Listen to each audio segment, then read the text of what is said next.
ఈ వీడియో చాలా బాగా తీసాను, చాలా బాగా ఎడిట్ చేశాను, అవుట్పుట్ కూడా చాలా బాగా వచ్చింది. సో దీనికి మంచి వ్యూస్ వస్తాయి. ఎలాగైనా ఈ వ్యూస్ని చూసుకున్న తర్వాత నెక్స్ట్ వీడియోస్ బాగా పెట్టాలి, ఇంకా చేయాలి అని అనుకుంటాను. సేమ్ అదే వీడియో బకెట్ అని వస్తుంది అనమాట. అంటే ఎటువంటి వ్యూస్ రావు, ఏమీ రావు. 2 days నుంచి అదే జరుగుతుంది. నేను చికెన్ కర్రీ వీడియో పెట్టాను, నెక్స్ట్ కొబ్బరి అన్నం వీడియో పెట్టాను కదా, ఆ రెండింటికి అలా ఎక్స్పెక్ట్ చేశాను అనమాట. ఎందుకంటే ఇవి మంచి ఫుడ్స్ కాబట్టి ఖచ్చితంగా దీనికి మంచి వ్యూస్ వస్తాయి అని అనుకున్నాను.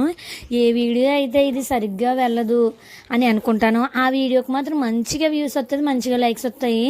నేను ఎప్పుడైతే వీడియో ఆగిపోద్ది, ఇంకా ఈ వీడియోకి ఉండదు అని అనుకుంటాను, ఖచ్చితంగా అప్పుడు మా పాప వీడియో ఏదో పెడతాను. 1000 above వ్యూస్ వచ్చేస్తాయి బిలో 1 hourలోని. నా లక్కీ చామ్ ఎవరన్నా ఉన్నారంటే తను మాట్లాడుతుందంట, వినండి. షాను హాయ్ చెప్పు. అమ్మా ఛానల్ సబ్స్క్రైబ్ చేసుకోండి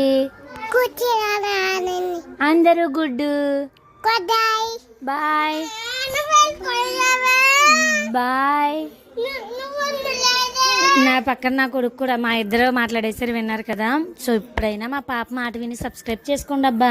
మంచి మంచి వీడియోస్ పెడతాను, మీరు సబ్స్క్రైబ్ చేసుకుంటేనే కదా నాకు సబ్స్క్రైబర్లు పెరిగేది, నాకు ఇంట్రెస్ట్ వచ్చేది. నేను ఎన్ని పెట్టినా అలాగే ఉంటే నాకు ఏ ఇంట్రెస్ట్ ఉండట్లేదు.